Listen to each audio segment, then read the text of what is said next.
Hello, my name is Chad, and today we're going to be talking about society and the future. So let me go ahead and make myself smaller here so we could see. And okay, so society and the future. And one phrase I like to use to describe society in the future is high tech, low life. But before we get into that, I'm going to start with an introduction. My name is Chad A. Cison. I'm affiliated with the Department of Computer Science from Santa Ana College. This is for Introduction to Ethnic Studies 150, which is a class led by Professor Rodrigo. And the date of this recording is January 29th, 2025. So back to the topic. The phrase high tech, low life. So I didn't come up with this phrase. This phrase originates from the genre of cyberpunk. And from What is Cyberpunk by the Cyberpunk Matrix, they state, cyberpunk is a subgenre of science fiction in a dystopian futuristic setting that tends to focus on a combination of low life and high tech. And this is quoted from Bruce Sterling, who wrote a preface to Burning Chrome. And Burning Chrome is a short story written by William Gibson. So again, high tech, low life derived from the genre of cyberpunk. And it is coined by Bruce Sterling in the preface of the science fiction story, Burning Chrome by William Gibson. Yep. Okay, so here are just some examples of cyberpunk genre. So this first one's the Burning Chrome, the one I was talking about. Right here is a later novel that was written by William Gibson called Neuromancer. And this one is pretty much often referred to when talking about cyberpunk. We have Blade Runner. This is the newer one. The original Blade Runner was in 1984. And one of the more recent titles is Cyberpunk 2077, which is a video game. Okay, so what are some common themes found in cyberpunk stories? Or some common tropes? So one would be wealth inequality, which is caused by capitalism or corporate elites. Another would be advanced technology, as it widens the social gaps instead of narrowing them. Another one would be downfall of society into a dystopian or post-apocalyptic world. Or humanism, or a fight to reobtain lost human rights. So if that sounds familiar, it's because it should. And the reason why I am bringing up cyberpunk is because I find it very relevant to the topic that we are going to be talking about today. So what is this video even about? I will read off of my abstract. So my abstract says, the purpose of this video presentation is to explore the current state of U.S. society and determine if it is moving towards or already is a dystopian existence. This video investigates the issues of wealth distribution, resource consumption, and the living conditions of different demographics. To answer this question, I observe statistical data from both governmental and journalistic sources and determine what constitutes a dystopia through conceptual analysis. My results demonstrate parallelism between real-life U.S. society and the imagined ideas of a dystopian society in art, literature, and entertainment.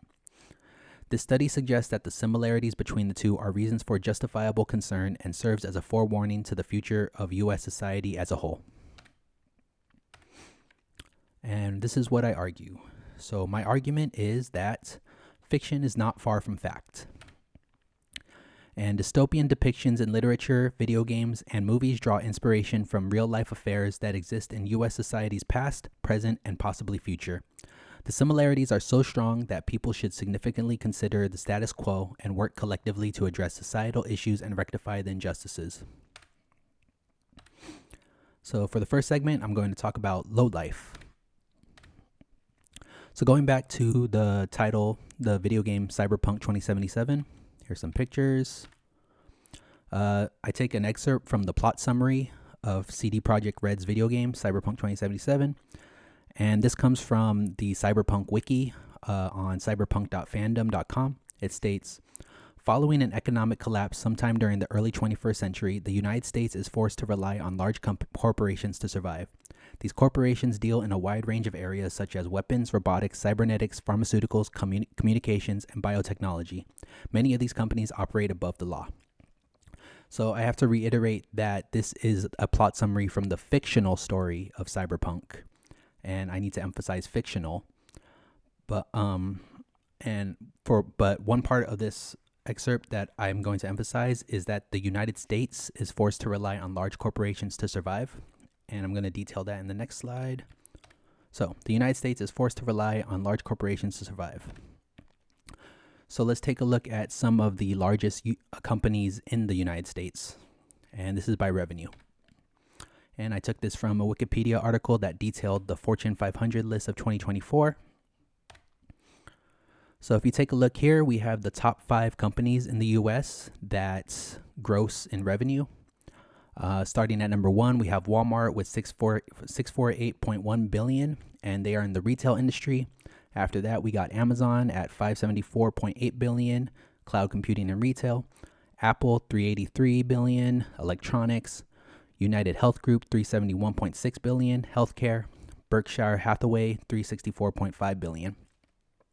So the reason why I emphasize the part of the United States is forced to rely on large corporations to survive is because if you look at the industries here, these are very important aspects of American life. Many members of U.S. society are reliant on insurance, healthcare, and electronics, and retail. So that's that. If you take a look here, this is the Wealth by Wealth percentile group. This chart comes from the Consumer Finances and Financial Accounts, which I pulled from the Federal Reserve government website. And so if you took a look here, it says in total, the wealth in the U.S. is 152.48 trillion. So that's total wealth in the U.S. And you look at the top 4 groups right here, they own majority of it. But most of us in the U.S. would fall under the bottom 50%, and they only account for 3.81 trillion of that, which you could see here. This yellow line right here is a representation of that, and that is how insignificant it is. So this one is pulled from the video on the module. It's a better depiction too, to see just how insignificant right here. If you look right here, and then it goes up here and it gets cut off.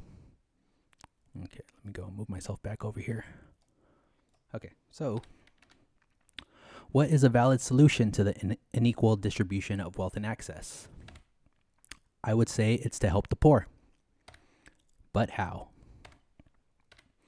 So one way that we could help the poor is to continue expanding on the earned income tax credit, which has already been helping the poor.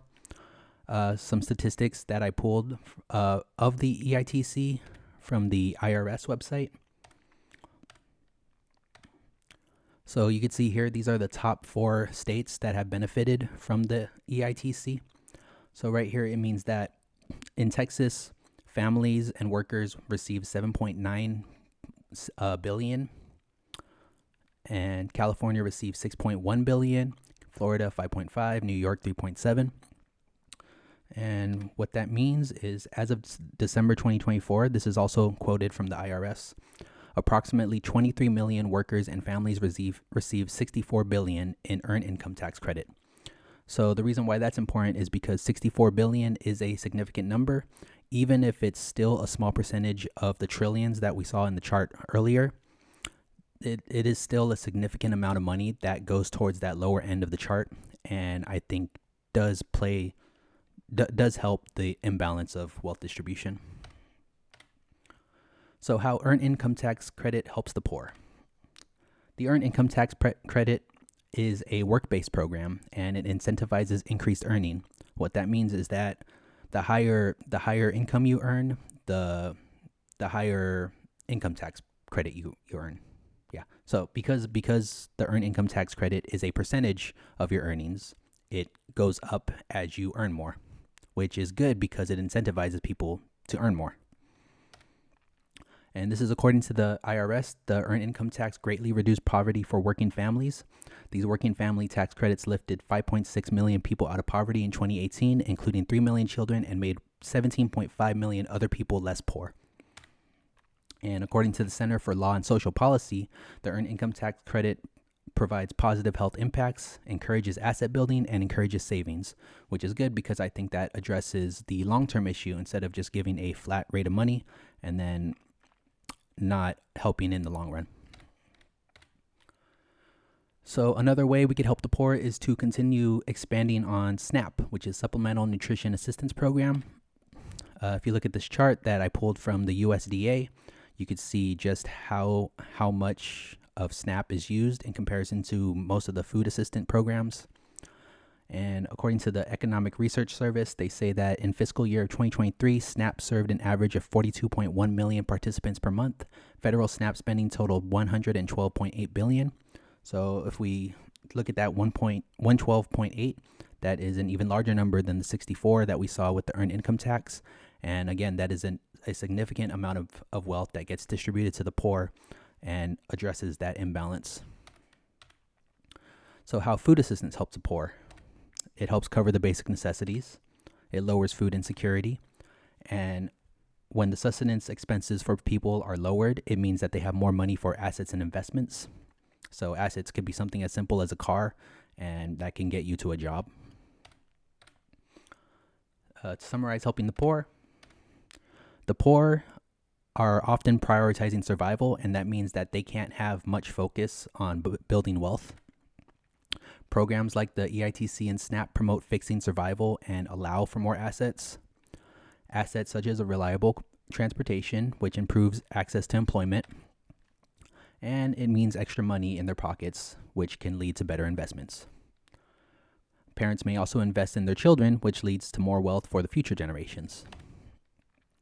And lastly, helping the poor does not mean giving them an advantage. Helping the poor means getting them closer to baseline where they can significantly compete in a capitalist society. So going back to cyberpunk here, that quote, "The United States is forced to rely on large corporations to survive." Well, in the US, the poor still hold an extremely insignificant percentage of wealth in comparison. Large companies such as Walmart, Amazon, and Apple hold the large percentage of wealth. These large companies make decisions and distribute products that shape our everyday lives. And for those in the lower percentage of wealth distribution, they are at the mercy of how the large corporations shape the existence of society. So moving on to the next segment, which is high tech. And I'm going to read a quote off from Neuromancer here, which is the book. And William Gibson writes in the book Neuromancer, "Cyberspace, a consensual hallucination experienced daily by billions of legitimate operators in every nation by children being taught mathematical concepts, a graphic representation of data abstracted from banks of every computer in the human system, unthinkable complexity, lines of light ranged in the non-space of the mind, clusters and constellations of data." And that is going to be relevant to the next slides. So we are building a digital world. There's the digital world. Technology has seen rapid advancement in the past 3 decades. Daily life in the US has become reliant on technology products. Online content is overconsumed and overstimulating. And social media paradoxically disconnects us. So right here we have a graph that I pulled from the Consumer Affairs, and you could see just how many people in America own a cell phone or a smartphone. And according to Consumer Affairs, over 98% of Americans owned a cell phone in 2024. So overconsumption. From Talker Research that did a media consumption trend report, they showed that by generation, just how many hours in a day are spent consuming media. And if you could, as you could see here, every generation down to like the oldest all spend significant hours during their day consuming media. And this doesn't really specify screen time, but I would assume that this correlates with screen time because I do think in today's age, most media is consumed through the internet. So yeah, that's pretty. So we actually cannot live without our phone. So from the National Skills Coalition here, they pulled a graph here. It says 91% of California jobs require digital skills. They did this graph referring to the digital divide. As you can see here, California, 91% of jobs require some sort of digital skills, which is actually lower than the national average, because in the United States it's 92%, which means that majority of jobs require you to have some kind of competency when it comes to digital literacy, or which can include something as simple as knowing how to work a phone. Most jobs in the US require digital literacy. Some jobs may even require the use of a personal phone or laptop. And even if you work a non-technical job, such as construction or labor or plumbing, you would still need to know how to work a smartphone or a phone or anything. You need a way to have communication with an employer to even give you the job. So we build a digital world and we have neglected the natural world. There's the world. Plastic and waste contaminate our planet. Natural air has become polluted. And climate is changing and the globe is warming. So here's an example, Great Pacific Garbage Patch, which is, as we all know, the island of trash in the Pacific Ocean. According to National Geographic, they said 80% of plastic in the ocean is estimated to come from land-based sources. And I'm going to pull up from the National Oceanic and Atmospheric Administration. You can see here that there's right here and right here. And you can just see how big it is, and it's even bigger than some states, probably multiple states too. But the waste does not just include stuff like plastic bottles or trash, it also includes electronic waste. So right here from the HEJ, which stands for Health, Environment, and Justice Support, they say that electronic waste, or e-waste, is the fastest growing waste stream. Electronic waste includes disposal of technologies that have reached the end of their useful life, such as VCRs, TVs, computers, phones, office equipment, and more. E-waste is one of the more recent contributions to environmental pollution. And e-waste includes or contains toxic substances like lead or mercury, which is harmful to the environment. What causes e-waste? The fast pace that technologies become obsolete and the high demand for more product consumption. So what that means is that as technology advances, older technologies become obsolete, and thus we have more waste. More connection means less connected. As we become more connected via internet, we lose more connection in meaningful real-life interactions. Increased social media has been linked to an increase of mental health issues such as anxiety and depression. Higher use of technology can lead to more isolation. And here is from a study of from the National Library of Medicine. I looked at a link between social media and psychiatric disorders. It states, people who prefer digital socialization over in-person social interactions have the potential to develop social anxiety and worsening any pre-existing social anxiety disorder. Concerns about being inadequately connected and cyberbullying can also be other reasons for emerging anxiety and depression from the use of social networking sites. So what this tells me is that if you already have social anxiety, this will make it worse, or it could even give you social anxiety. And what it means, if you struggle with social anxiety, you will probably be less inclined to go connect in the real social world and make real social connections, which further divides people within the United States.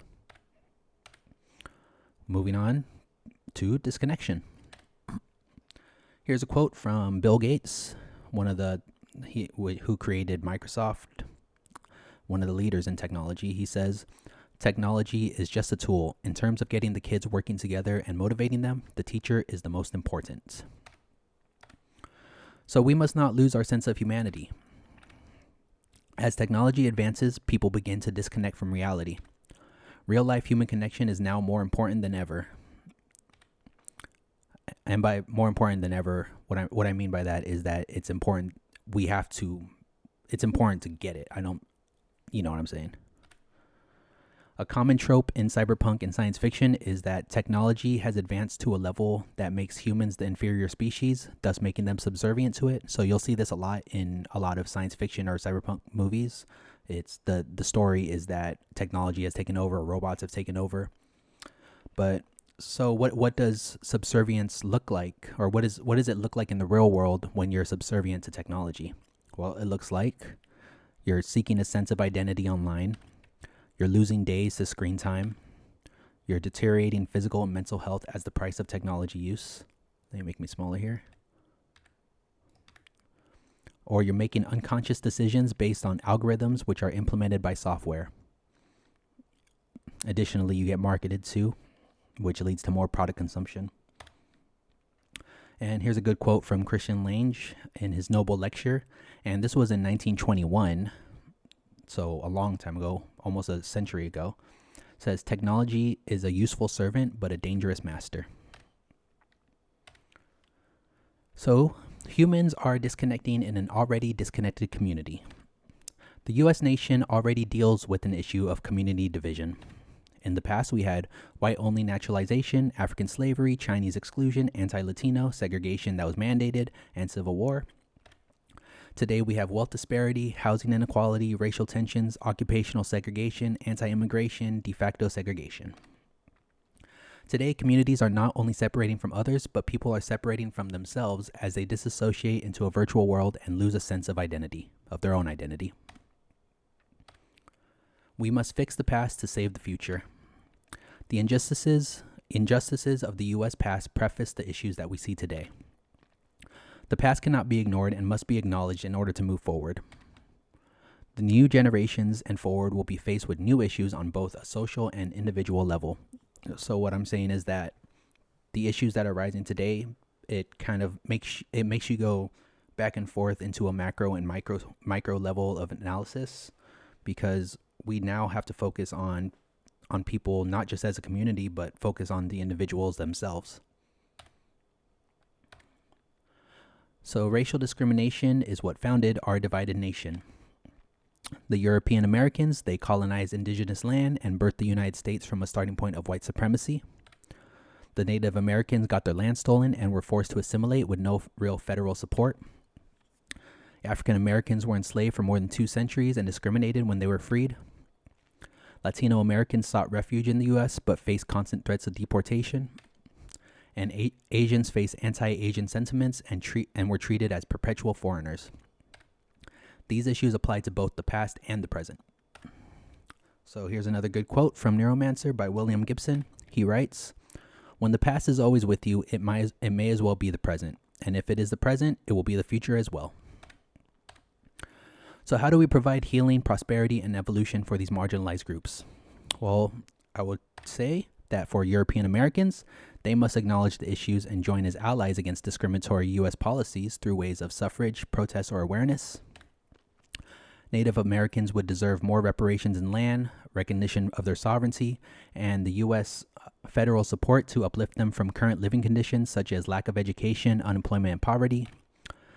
African Americans need a narrowing in the gap of home ownership between black and white, and they need improved conditions in high crime neighborhoods in a way that does not involve gentrification, because I do not believe that gentrification really helps the problem and the core issues. Latino Americans deserve respect for the affluence that they've had on the economy, and we need to provide the illegals with pathways to citizenship instead of mass deportation. And for Asian Americans, we need to dispel the myth of model minority, and they need further integration and formed alliances with other ethnic groups. At the same time, we must also address the other issues that are non-specific to any group, even though different groups experience these problems in different amounts. So we have mental health crisis, unemployment, poverty, and homelessness. So when people are assisted out of their negative situations on an individual level, it promotes healthier livelihood and access to further resources, wealth, and employment opportunities. The individual is brought above baseline and self-actualized to a greater potential. When many individuals are empowered in this way, they are able to participate in the community in a significant way. So here's the little order of operations I came up with. So a person, he's impoverished and mentally ill. Then he receives support and help. Now he's living at least in baseline. He has his basic necessities now met, and then he grows. He attains more resources and contributes to the community. He unites with other people who have gone through the same process and create a strong community.